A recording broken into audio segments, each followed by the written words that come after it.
मोहम्मद साहब ने कहा है कि कोई पक्की कब्र नहीं होनी चाहिए, मगर उसके बावजूद वो कब्रिस्तान बनवाना अच्छा था और राम मंदिर बेकार है। इनके लिए वो उत्तर प्रदेश अच्छा था जो मुख्तार अंसारी, अतीक अहमद, अबू सलेम और छोटा शकील के लिए जाना जाता था। और आज वो उत्तर प्रदेश इनके जमाने में जहां अपराध को एक सैद्धांतिक स्वीकार्यता मिल गई थी। मैं आप लोगों को याद दिलाना चाहता हूं, फिल्में क्या बनती थी यूपी में, जिला गाजियाबाद, लखनऊ सेंट्रल, मिर्जापुर, यानी पूरी अपराध केंद्रित फिल्में बनती थी। ये अच्छा था। और आज अयोध्या, काशी, प्रयाग, कुशीनगर, यहां पे उभरता हुआ उत्तर प्रदेश ये बेकार है। अरे महोदय, मैं प्रोफेसर साहब से पूछना चाहूंगा कि आप समाजवादी पार्टी के सबसे प्रबुद्ध व्यक्ति हैं, ये बताइए, सूर्य तिलक हुआ रामनवमी के दिन, इतना स्ट्रांग, इतना शानदार साइंटिफिक कैलकुलेशन वो बेकार था। 1 लाख करोड़ का व्यापार तो केवल उस समय हो गया जब श्री राम जन्मभूमि का शिलान्यास हुआ, उद्घाटन हुआ मंदिर का, एयरपोर्ट बन गया, इंटरनेशनल एयरपोर्ट अयोध्या में, वो बेकार था। इससे एक बात यह भी साफ हो गई है कि श्री राम को काल्पनिक कहने वालों से लेके, राम और शिव में लड़ाई करवाने वालों से लेके, भगवान कृष्ण की द्वारका जिसमें दर्शन करने के लिए प्रधानमंत्री जी नीचे गए थे, उसका मजाक उड़ाने वालों तक के लिए वो सब कुछ बेकार है। और क्या अच्छा है। इसलिए मैं इसमें इनसे एक और बात पूछना चाहता हूं, बहुत साफ, कि कांग्रेस और इंडी गठबंधन यह साफ करे कि यदि उनकी नजर में राम मंदिर बेकार है तो क्या वो शाहबानों की तरह अपने ख्वाबों ख्यालों में आने वाली सत्ता जो आनी नहीं है, उसमें सुप्रीम कोर्ट का जजमेंट पलटने की तमन्ना रखते हैं, या कोई कानूनी पेच निकालकर जैसे 1949 में श्री राम मंदिर पे ताला लगवा दिया था वैसे ताला लगवाने की तमन्ना रखते हैं। मैं पुनः रिपीट कर रहा हूं, राम मंदिर के लिए बेकार शब्द प्रयोग करने वाले उत्तर भारत में उनके सबसे बड़े सहयोगी दल और इंडी गठबंधन से मैं पूछना चाहता हूं कि आप राम मंदिर पर दोबारा ताला लगाने की तमन्ना रखते हैं? तो मैं यह भी बताना चाहता हूं एक और बात आपको, यह एक्चुअल में लड़ाई जानते क्या है? इनको मुस्लिम समाज से भी कोई लेना देना नहीं है। यह इंडी गठबंधन के दलों की आपस की लड़ाई है। यह कांग्रेस जो मुस्लिम आरक्षण कर रही थी ना, तो राजद और सपा घबरा गए कि कहीं ऐसा ना हो मेरा ही वोट ले उड़े। तो लालू जी अलग बोल रहे हैं, राम गोपाल जी अलग बोल रहे हैं। यह वैसी स्थिति है जैसे जाड़े में कहते हैं ना हर कंपनी कि मेरा च्यवनप्राश सबसे अच्छा है, यह तुम्हारी सेहत के लिए सबसे बढ़िया है। तो इसमें किसी को किसी के ईमान से मतलब नहीं है, सबको अपने अपने दुकान के सामान से मतलब है। और हर दुकानदार को लग रहा है कट्टरपंथी मुसलमान ही मेरी दुकान का सबसे बड़ा सामान होना चाहिए।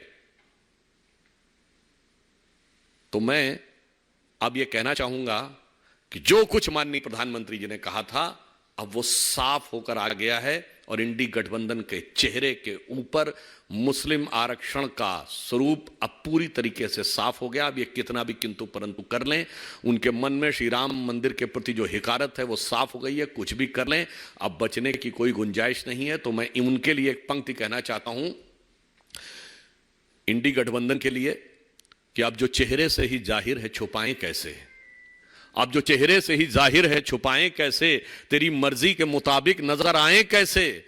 और घर सजाने का तसव्वुर हुआ बात की बात, अब तो मुश्किल है कि इस घर की हकीकत को छुपाएं कैसे। वो हकीकत पूरी तरह एक्सपोज हो चुकी है, मगर हम भी यह स्पष्ट करना चाहते हैं कि श्री राम जन्मभूमि का मंदिर 500 वर्ष के भारतीय समाज और हिंदू समाज के रक्त रंजित इतिहास के बाद, तमाम रक्त के बलिदान के बाद बना था। तो कोई सपने में न सोचे कि कोई उसकी किसी भी प्रकार के परिवर्तन की जो तमन्ना दिल में है, वैसे वो दिल की हसरत दिल्ली में रहने वाली है।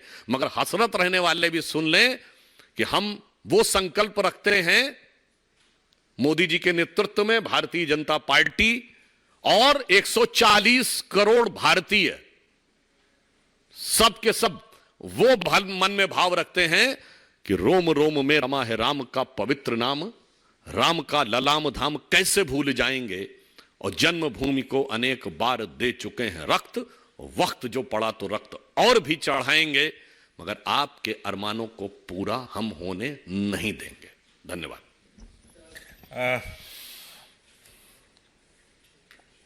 बीजेपी की तरफ से ये प्रेस कॉन्फ्रेंस की जा रही थी क्योंकि लालू प्रसाद यादव जो बयान दे रहे थे, जिसके बाद प्रधानमंत्री नरेंद्र मोदी ने भी लालू प्रसाद यादव पर धार में हमला बोला। उन्होंने कहा कि इंडी नेता तो चारा खाकर बैठे हुए हैं, अदालत ने उनको दोषी बताया है, कांग्रेस माथे पर बैठाकर घूम रही है। वो मुस्लिम आरक्षण की बात कर रहे हैं, ओबीसी का सारा आरक्षण मुस्लिमों को ही देना चाहते हैं। इसी को लेकर यहाँ पे प्रेस कॉन्फ्रेंस बीजेपी की तरफ से की जा रही है।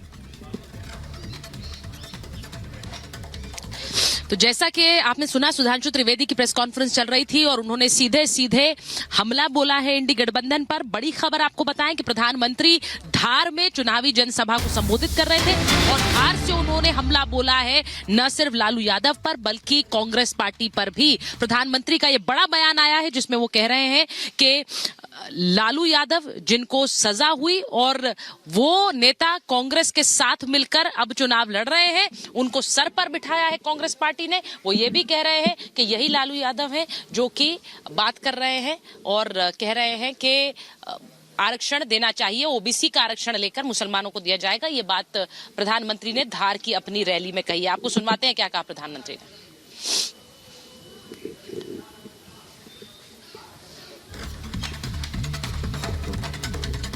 फोन बंद हो गया।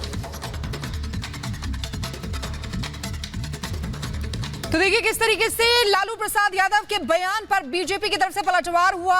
सुधांशु त्रिवेदी जो प्रेस कॉन्फ्रेंस कर रहे थे, उन्होंने कहा कि हमारी आशंका सही साबित हुई, लेकिन प्रधानमंत्री नरेंद्र मोदी उन्होंने भी हमला बोला। उन्होंने धार में जब जनसभा को संबोधित किया, उन्होंने सीधे सीधे कहा कि इंडी नेता तो चारा खाकर बैठे हैं, अदालत ने उनको दोषी भी बताया है, कांग्रेस उनको माथे पर बिठाकर घूम रही है। मुस्लिम आरक्षण की बात उनकी तरफ से की जा रही है, लेकिन ओबीसी का सारा आरक्षण ये लोग मुस्लिमों को ही देना चाहते हैं। बड़ा हमला प्रधानमंत्री नरेंद्र मोदी की तरफ से किया गया इंडी गठबंधन पर, कांग्रेस पर और साथ ही साथ लालू प्रसाद यादव पर, क्योंकि लालू प्रसाद यादव ने जो बयान दिया उसको लेकर यहां पर हमला किया गया प्रधानमंत्री की तरफ से। तो देखिए किस तरीके से अब आज थर्ड फेज की वोटिंग है। वोट कास्ट करने आए थे लालू प्रसाद यादव, लेकिन वहां पर इस तरीके से बयानबाजी की उन्होंने।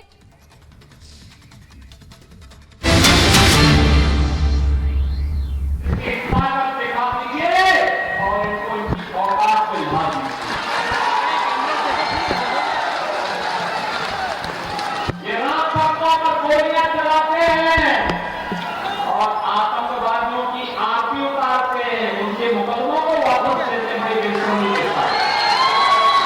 आपने देखा होगा नहीं फिरते तो ये लोग आपसे आंखें दिखाने का काम करते हैं। ऐसे लगता है जैसे चुनाव होने पर जिनकी सरकार सत्ता से कोसों दूर तक पता नहीं, और सबको ये गर्मी है चुनाव के बाद गर्मी अपने आप ठीक हो जाएगी।